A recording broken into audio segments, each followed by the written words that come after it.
is Jasmine Gunn. I am a City Planner 5 with the Department of Planning and Development for the City of Chicago. Hi, I'm Quinn Casal. I'm a Strategic Planner with the Chicago Transit Authority. Hello, my name is Aude Boutineau. I'm a Senior Associate with AECOM, a planning and engineering firm. First of all, I'm just delighted that you all are here in the studio over here at Amani Village. My name is Reverend Otis Moss, and I serve at Trinity United Church of Christ, and we are very much committed to the 95th Street corridor. And it is a delight to have the three of you with us for this podcast, community cast, vision cast, however you want to say that. But our first question that I have is, could you share with us a little bit of the history of the community and the vision in and around the 95th Street corridor? So the 95th Street corridor area has communities with the highest rates of Black home ownership in the area. It's a very stable community, strong community, and it was full of residents that are very proud and passionate about their neighborhood and want to see the best for it. There have been a number of community planning efforts that have happened in this area recently, and so this effort is really just a continuation of that, and to see some development and activities happening around the corridor. Because right now there are 5 transit projects that are happening. One was the renovation of the Red Line station at 95th Street. Then there's the Red Line extension, which is a $3.6 billion effort that is really moving along and moving forward. The Metra is renovating their 95th Street station. And then we also have PACE and CTA, which are improving the bus service to this area as well. So it's going to be a very connected community to transit. How can we leverage that? How can we build it up and really continue the planning efforts and continue what has been recently planned about to continue planning for the future and making new developments. All right. Thank you for that. Quinn, could you share with us a little bit of how the 95th Street corridor development process came about? Yeah, sure. So as Jasmine kind of mentioned, there have been some previous studies that have been done along this corridor. This is certainly not a brand new idea. Most of those, mostly smaller efforts are with a more narrow scope. But one of those earlier studies, which was actually sponsored by the Andaleo Institute and Chicago's Metropolitan Planning Agency, CMAP, actually recommended as a next step to have the city lead a full comprehensive land use plan, which is exactly what we're doing now. So Jasmine mentioned some of the transit investments that are happening along the corridor, and that sort of harnesses why this is such a critical time to do this kind of work. But I'll just add a little context to from CTA's perspective. Something we say at CTA is that investments in transit are investments in the communities that we serve. And so in 2019, that's when CTA finished the $280 million 95th Red Line Terminal project that Jasmine mentioned, and which is still the largest station construction project in the history of CTA. And the reason you do that on such a grand scale is sort of recognizing not only is this facility a critical piece of the Red Line at the end of the line, but it serves as kind of the main transit hub for the entire Far South Side. It connects many Far South Side communities to job centers across the region, connecting them to schools wherever they need to go. So it's a transit gateway. And CTA's vision was always to make that terminal gateway in more ways than one, right? Not just about connecting point A to point B, but to begin developing a plan that leverages that investment to spur local economic development, community improvements, to really provide the full power of that benefit. So with the completion of that project a few years ago, continued advancement of the Red Line extension, the Metra and PACE projects, there's been a robust increase in community support interest to advance planning for this corridor, and that's how we sort of find ourselves here today. Okay, thank you for that. Now, Audie, I have a question for you. One, I want to establish some understanding of all these acronyms that we use. So there's the CMAP acronym. If you could explain what that organization is, what it does, and I know that there's some studies that were done in 2016. How will the studies that were done and some of the newer studies, how will they have moved from vision to reality so that they have more teeth? Absolutely. So CMAP stands for the Chicago Metropolitan Agency for Planning. So it's Chicago and Chicagoland's regional planning agency that really looks at long-range planning. So that means, planning projects across, municipal boundaries and for really the long term, the next 20, 30 years, looking at population and economic development over the long period of time, and then identifying with cities and with villages and around the metropolitan area, what are some of the supportive policy and projects, transit projects, for example, that are needed to help advance those outcomes. So bringing it back to this area of Chicago, CMAP had funded this study in 2016 with the NDLAO Institute that was really focused on the Washington Heights area of the corridor, so between Halsted and the Red Line Station, the Dan Ryan. This corridor, this corridor plan really goes a mile further. It goes all the way to Cottage Grove, really tying into the other end of the sort of the key transit investments that ground the opportunities that we see through this planning process, and also bringing in other key partners along the corridor, including CSU, so the Chicago State University, and all of that population and leadership for community advocacy that also comes along with that institution.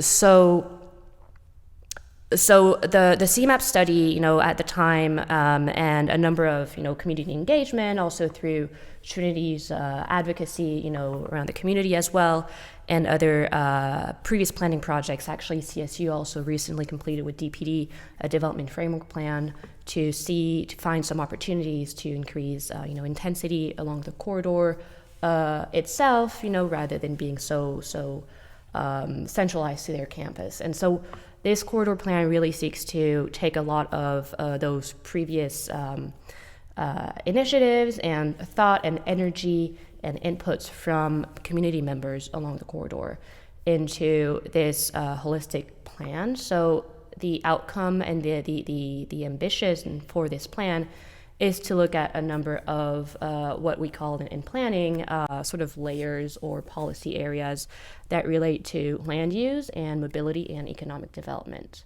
So one final point I'll make related to those three areas is that it ties to the place through, the city has also approved the ordinance around connected communities, so that really the plan is called ETOD, so that's another acronym, Equitable Transit-Oriented Development, and we can talk a little bit more about that in a minute, but what that really aims to do is bring these different topics or projects, like the transit projects or potential other improvement projects on the right-of-way, so the street and the public space, the types of spaces, the type of needs and uses that the community would like to see, and package them in a framework that is a way to communicate to both city agencies what the community is supportive of, but also for other development opportunities, either market or community driven, to materialize in the future.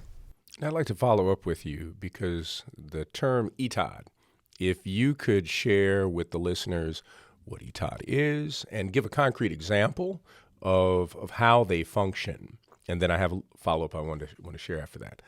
Sure. So ETOD is Equitable Transit-Oriented Development.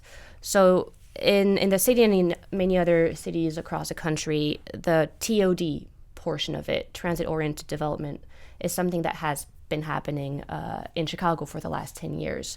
There's policies in place which, roughly speaking, draw a radius, an area around transit station. Initially, it was only the L stations and train stations, where the development guidelines and the zoning requirements are a little bit amended to what it would typically be, to where development would typically be allowed to do in those areas, to have a very direct intent in intensification. That means, more of what people need transit. So more housing, more services, more amenities, and really the intent is to create these nodes that are really accessible to all users and accessible by transit.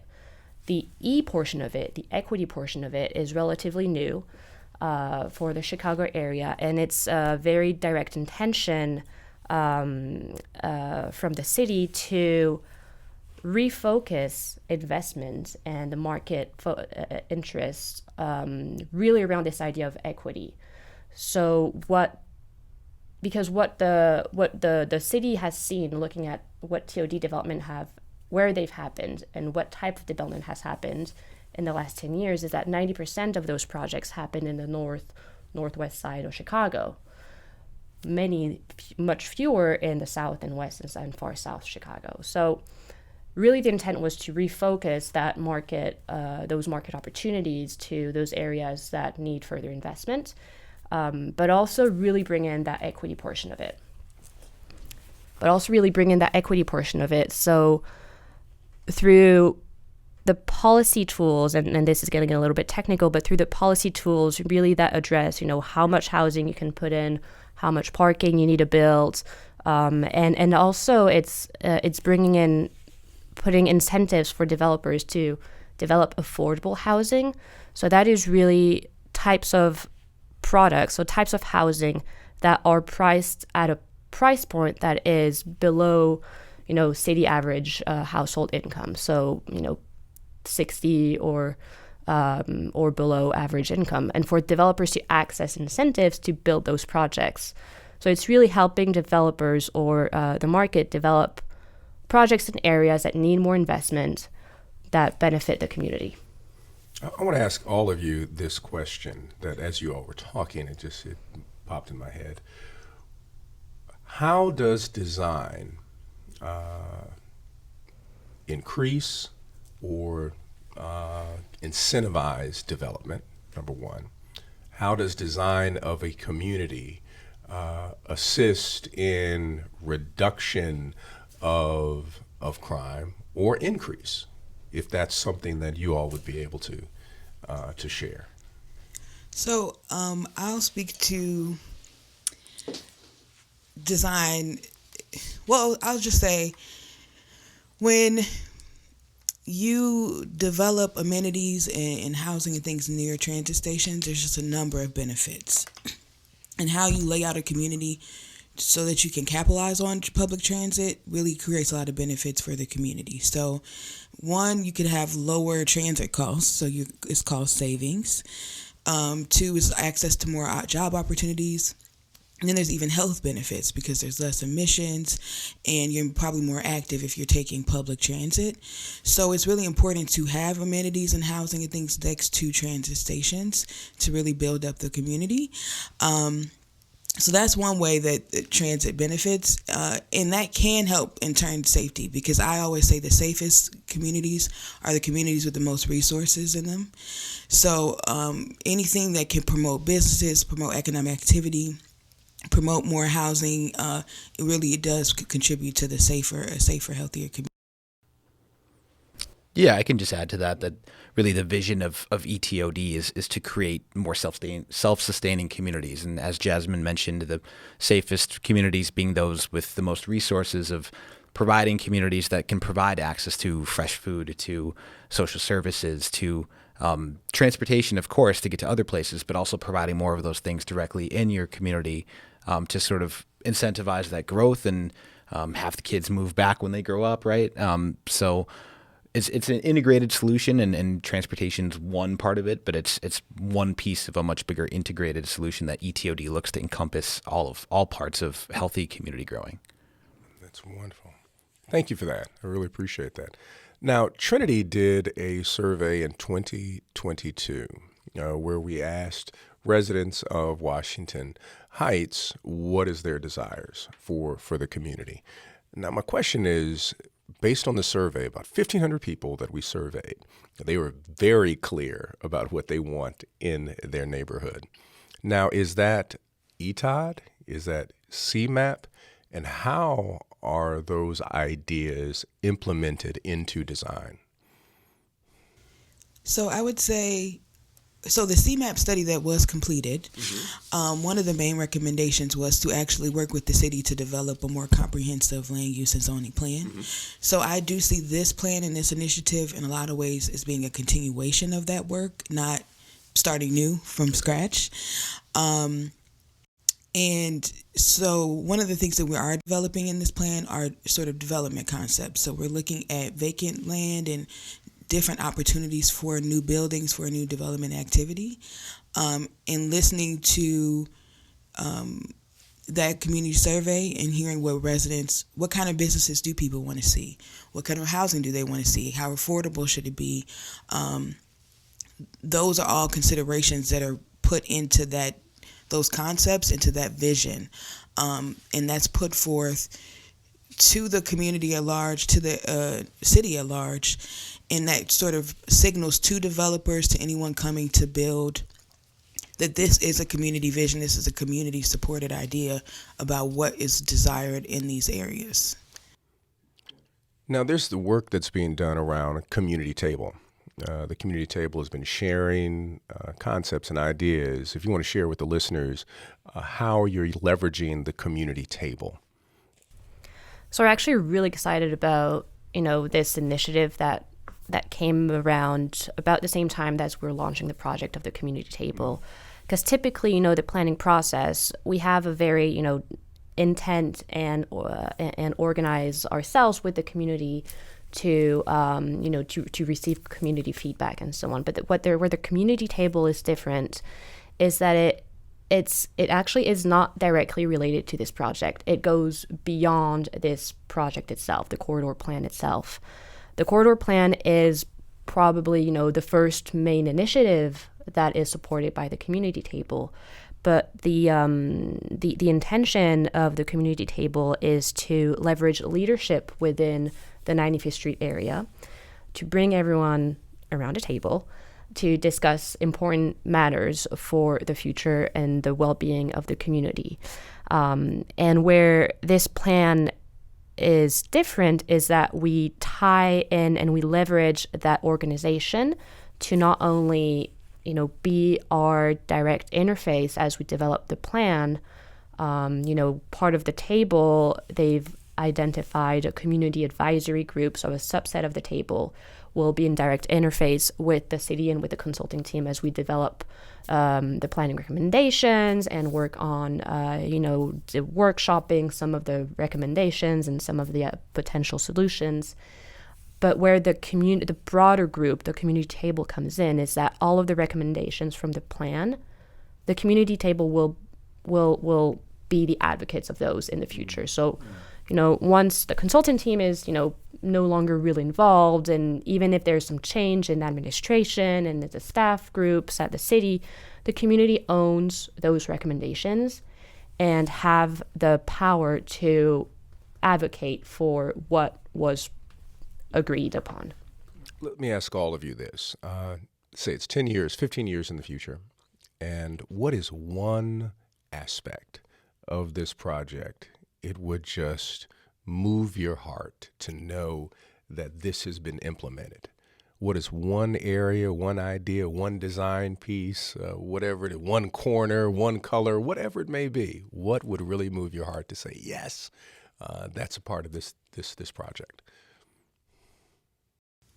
I would say seeing development happening at the lot next to the 95th Street station itself.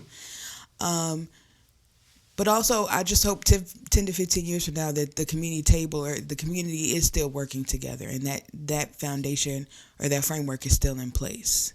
Because Dr. Kirk, who is our community partner here, he always says the community table is really an accountability tool. We could create the plan, but who's going to hold people accountable to actually see it through? So I do hope that framework is still in place, and that they do see not only just new development, but new development that has more community ownership and that is ran by, residents, and that creates opportunities for the people that live here. Yeah, I would definitely say that seeing the community table really evolve into an institution that can last for some period of time will be very exciting and ensure that this kind of work stays on the right track.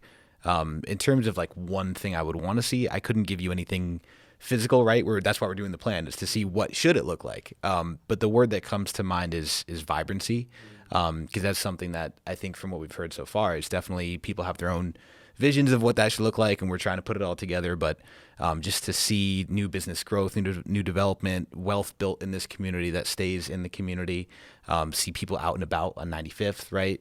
I think there's a lot of potential here, and then to just be able to come back to this corridor and say, wow, there's really a process and accountability tool with the community table that's moving this community towards what it knows it can be and what they think it should be.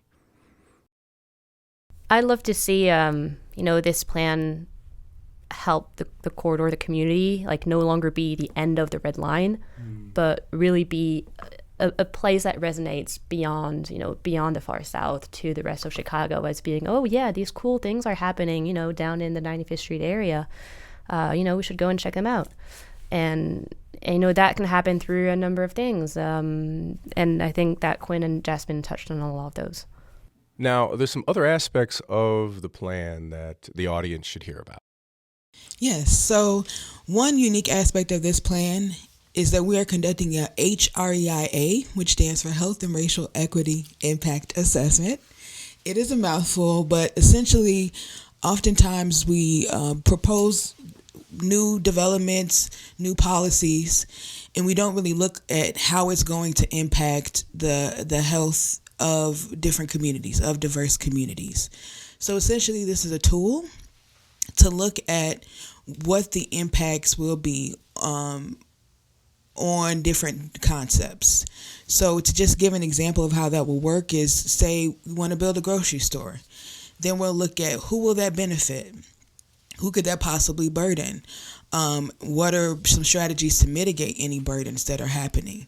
So this tool will be used in this planning process, and it's honestly the first time our department has used this tool in a community planning process. It's typically used for policies at a larger scale. So we're really looking to look at how this tool can show up and be integrated into community planning moving forward. I would add to that an important part of the health and racial equity analysis process is to rely beyond what the data tells us, rely on what the community's lived experience is as far as, their understanding, their lived experience of health inequity or racial inequity, and how that materialized through, them living in this area as compared to, other areas in the city, and how the recommendations that come out of this plan will, move the needle, will improve their outcomes from a health and a racial point of view. I can add, it also looks to analyze root causes a little bit more for specific communities. So if we were to say we want to incentivize business growth, right? It's looking at specifically what are the barriers that have held that back from happening in specific communities and for specific groups of people. And then also, what are the targeted ways that we can come up with solutions to provide small business growth, entrepreneurship from people who live in the community who can take advantage of training and workforce programs, right? So being a little more specific and trying to fine tune those recommendations to make sure that they're right for this community. And here is a question for each of you. This is a kind of a non sequitur, but it's not. What is the soundtrack for your work? The work that you do. What is the music, the artist or the song for the work that you do? What would that be? Oh, man. Yeah. Wow. That one was not on the 10 questions. I go down on electro vibes, maybe surprisingly, but, good old electro vibes like the XX and groups like that get me pumping. Right. Mm-hmm. That's a tough one. Yeah, I think anything with some rhythm, some hip hop is what keeps me going. Change is gonna come. Ah, okay. All right. And I would add would be Bill Withers' Lovely Day, that hopefully one day that will be the song that'll be played up and down 95th Street. Well, we want to thank you all for being with us for this conversation, and we want to let all those who are listening that on February 3rd, there will be a community meeting that we hope everyone will come out and hear about the project and contribute their ideas, their concerns, and their vision. And so thank you so much for being with us today. To learn more about the 95th Street Corridor Plan, visit chicago.gov/95th. We encourage everyone interested in the 95th Street Corridor Plan to follow the Instagram for the plan at 95th ST Plan.